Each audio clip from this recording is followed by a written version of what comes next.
What do you think happened to Pep in the dressing room? Wrong answers only. Yeah, some people, Mo, are suggesting that he got into a fight. He had a fight and he hasn't scratched himself. No, he doesn't. But I just wanted to address this comment, guys, for everyone, every City fan in the chat, if we have any, if you guys are still watching YouTube at this current moment.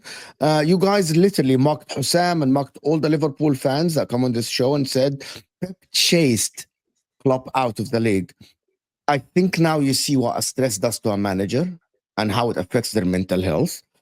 Don't make fun of Jurgen Klopp taking a break. Don't make fun of Jurgen Klopp leaving the club because he's stressed and he wanted to take a break. Because you see your manager at the current moment really stressed and he needs help.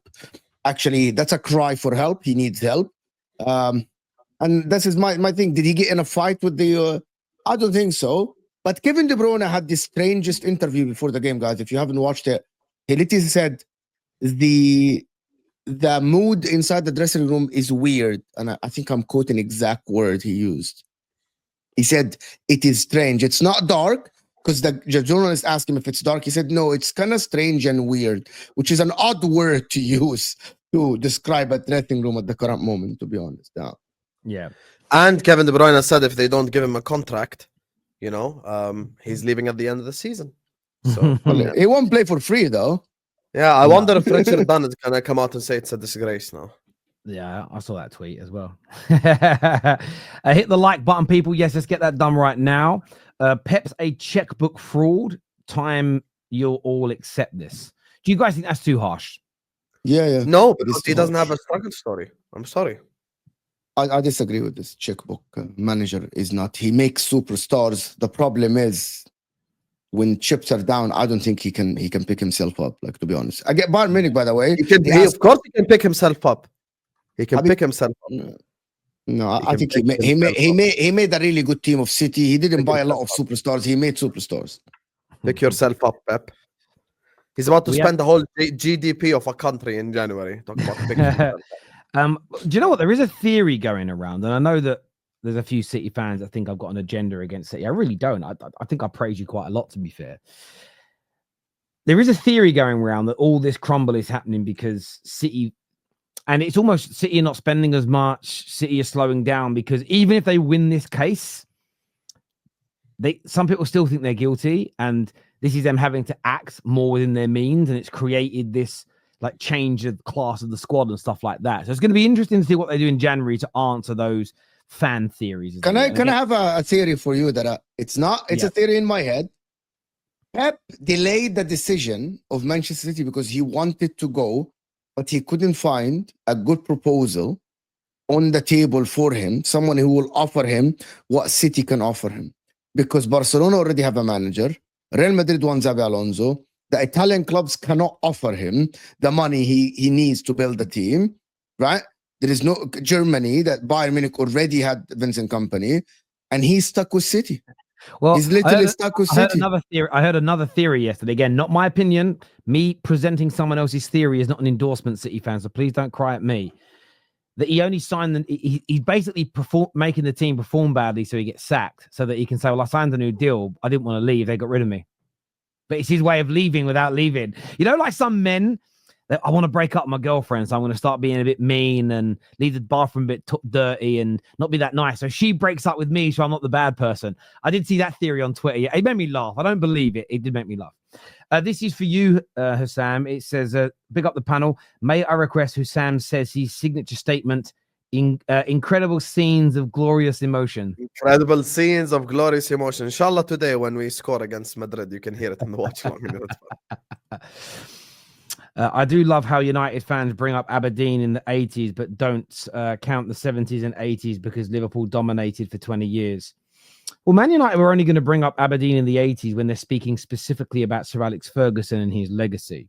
It's absolutely right that whenever the greatest English side of all time is discussed, that Liverpool's teams from the 70s and 80s are always discussed in those conversations. But Man United are debating why they think Fergie's the GOAT. They're not going to bring up what Liverpool did in the 70s and 80s in England because that has no connection to what Fergie was doing in Aberdeen because they're different leagues. So that's why it won't come up in that conversation, in my personal opinion. The same as when we're discussing who the best manager in England was in the 90s, nobody's going to bring up what somebody was doing in Scotland. at the same time. It just becomes irrelevant. We expected the Premier League novices to compete against Pep, but we can't expect Pep to compete. Thank you, Aya. That's what I told Terry earlier. Listen, I'm saying he should win the league. I'm not saying, I'm not doing any of this whole sympathy card bullshit. He should be expected to win the league. No, he should be. Who's this competition? Zlatan Arteta, he has to be expected to compete. There's no doubt. I thought Pep could turn anyone into a star. Lol. See Rico Lewis, bald fraud. Big up Hussam, my G. Big up to you, Dal. Big up to you. I always love that.